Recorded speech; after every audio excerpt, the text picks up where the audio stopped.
All right, the next question is, what is the best part of being a COC community manager? So this is both an easy question and a difficult one. Okay. I think the hardest part to answer about that is it's not about me. Being a community manager is about communicating with the players and providing their feedback to the development team. And that does take some careful communication because we want to make sure that we're not sending every single bit of feedback. So it's our job as community managers to filter what's important to the development team. If it's something like, why don't you fix this? It's broken. That's not very useful information. So we need to be able to look at where we find useful quality feedback, and we have to rewrite it in a way that makes sense to the development team. That's kind of the almost everyday aspect of being a community manager, is filtering communication from the players to the development team, and then from the development team to the players. The fun part that I enjoy about being a community manager is being able to attend events like this, like being able to meet the community, share information, see the level of enthusiasm, because these events are about them. So having just seeing all that enthusiasm, it's so rewarding as a community manager because I get to, fly to foreign countries and just share in everybody's enjoyment of Clash of Clans. Right. So it does feel a little bit like Santa Claus, where I'm like, especially when we're getting ready to announce an update. Surprises. Yeah. I love sharing surprise. Actually, I love spoiling surprises. Spoiling? Yes, spoiling, because I'm horrible at keeping surprises, and I'm horrible at keeping secrets. So I love imagining the reaction on players' faces. Like let's say for example, if we announced or getting ready to announce Town Hall 13. Let's say we're about to announce that. Okay. I'm usually at my desk going, ooh, I want to post it, I want to post it, I want to post it, I want to post it. Do we have any artwork? Can I show some pictures? And the team's like, no, nothing. I'm like, okay, I'm just going to hint at it then. Okay. So that I love doing that because just seeing the community just go up into an uproar and see the amount of energy that comes from just planting that little seed of discussion, it's so much fun. And then I love trolling them after that. Great. Now that we know about the best part, what is the worst part? The worst part is knowing when I can't help a player. So I get a lot of messages from players saying my account was banned, or someone stole my account, or I can't play anymore because financial hardship. These are things I have no control over. All I can do is recommend them contact player support because I don't have access to any account information. So it's not like I could just go in and look like, oh, let's just unban that person. I can't do that. That's what we have player support for. So it's frustrating as a community manager when it's part of your nature to want to help players. You want to reach out, you want to communicate with them. And there are some times where I just want to tell a player, why did you share your account? Why did you even bother doing that? The rules say don't share your account information. Right. And at the same time, there's literally nothing I can say other than say, please contact player support. And that's an incredibly helpless feeling when you know that the player is frustrated. They're angry, they're sad, or they want to yell at you because of something that they feel is unfair in the game. And all I can do is, hey, thanks for that feedback. I'll share that with the development team. It does feel helpless. Being helpless is the worst part. It is. Will the game introduce a new hero in the near future? So during the development stages, so how game development works is that there's an early, what we call the design stage, where we basically kind of just come up with ideas of what we want to do. Like let's say I'm going to go over Town Hall 12. When we came up with the concept of finally doing Town Hall 12, we probably had 4 or 5 different troops ideas that we were playing with. One of them was a goblin glider. So yeah, it was a mass spam goblin that came in hand gliders that flew into a base that targeted defenses. And once they dropped from the glider, they started targeting all the resources. Okay. But it was a very spammy unit, and it felt like it didn't really add anything to the game. Another troop that we had was almost like a reverse golem. Reverse golem. Yeah, where it started small, and the more damage it did, it kept getting bigger and bigger and bigger. But it was a really complex troop, and your average casual player, it would have been a little too difficult to use effectively because they weren't very strong at first. So a lot of them died, so it didn't give them really a chance to get bigger and bigger. trying to think what other troop ideas. We had something similar to the lumberjack from Royale, where Okay. it dropped a rage spell, but we tried different. Like I think we tried a heal spell, rage spell. There were a couple of different versions, and none of them felt right for end game level, because Town Hall 12 is the current end game, and none of them really felt right for end game level So you competition. had a lot of options, but Yeah. you went for Electro Dragon. The Electro Dragon actually came very late in development. Like after we went through all those troop ideas, we just kind of sat there like, none of these are really working.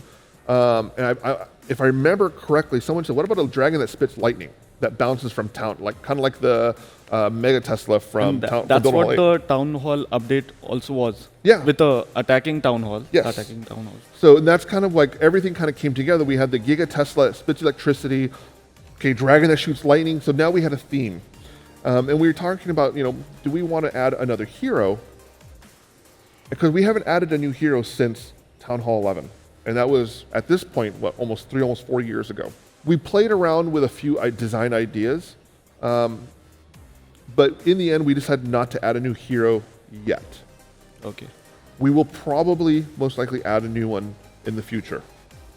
It's just a matter of when and finding what hero offers something unique. Yeah. So with the Barbarian King, he's kind of a tanking unit. Archer Queen's kind of a ranged DPS. Warden is a support character. Right. So if we add a new hero, we want to add a hero that fills a very specific role in the game meta. We don't want to just add a hero like, let's just add a new hero because it looks cool and has this cool ability, when any other one of those heroes can fill that role. If we want to add a ranged DPS character, well, that's what we have the Archer Queen for. Right. So why would we bother adding a new hero if we already have that role? So we're still trying to think about like what role do we want a new hero to have? So whatever hero you add, it should help the game. Exactly, and it should offer The something troops, unique. Yeah. So just like, and that we approach troops, we approach the signature defense for each town hall the same way. What role does this fill that none of the other levels have? All right. Thanks for the answer. Next question is a very technical question, that with each TH update, Okay. we get a new level of wall. Do the developers continuously do the same kind of upgrade, or they are studying new ways of making walls a little more important from a strategic point of view, Okay. and maybe a little less expensive in the overall economy? So, I want to say about a year ago, we drastically dropped the price of the wall upgrades in game. I want to say almost by half, if not more. So we've already discounted the walls, and we're happy with the cost of the walls now. And I know that walls are the biggest pain to upgrade. I think everybody agrees that's the slowest part of upgrading the game. I think you guys agree with that as well. So walls, but it is a necessary, we call a money sink, in that you have to spend resources, gold, elixir, and what that does, it keeps people from stocking up a lot, and it keeps you constantly spending it in the game. And then the reason why we don't allow dark elixir for walls, which I figured that's where that question was leading. Dark elixir is that we consider a very different resource from gold and regular elixir. It's a premium resource. It's a very end game resource. Therefore, the amount available just through simply collecting it from your base is really low. It's rare, So we have to keep more dark elixir in circulation in the game. So once someone's upgraded their heroes, they end up having a lot of dark elixir stored up. That makes it available for people to attack and collect that dark elixir. And we need to keep that dark elixir in circulation. If you can upgrade a wall with dark elixir, that means less of it is available in the game.